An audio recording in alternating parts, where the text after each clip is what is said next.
चल चल चल बापू गांधी के मैदानवा हो।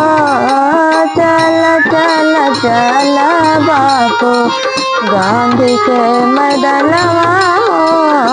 चल चल चल बापू गांधी के मैदानवा हो। लगिए जगले बापू के नाथ दुश्मनवा हो। लगिए जगले बापू के नाथ दुश्मनवा हो। एक गोली मारले दुश्मन दोई गोली मारले हो। एक गोली मारले दुश्मन दोई गोली मारले हो। तीसर गोली लगी गईले बापू के कलेजवा हो। तीसर गोली लगी गईले बापू के कलेजवा हो। तीसर गोली लगी गईले बापू के कलेजवा।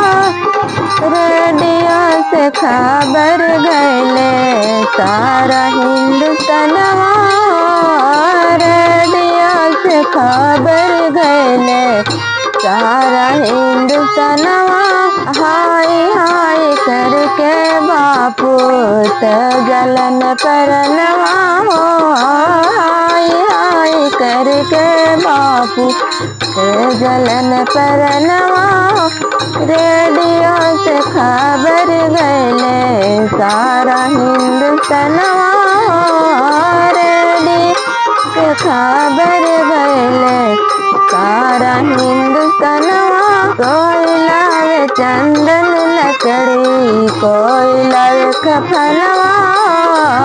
कोई चंदन लकड़ी कोई लावे कफनवा। कोई लावे रेशम धागा बापू के बंधनवा हो। कोई लावे रेशम धागा बापू के बंधनवा। भगत दिलावे चंदन लकड़ी जवाहर लावे कफनवा।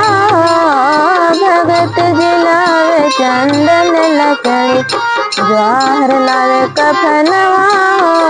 सुभाष चंद्र रेशम धागा बापू के बंधनवा। सुभाष चंद्र रेशम धागा बापू के बंधनवा।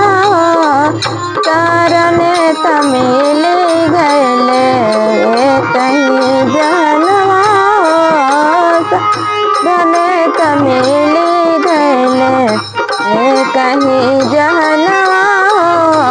सारा नेता मिल जुल के बापू के जलवले हो। सारा नेता मिल जुल के बापू के जलवले हो।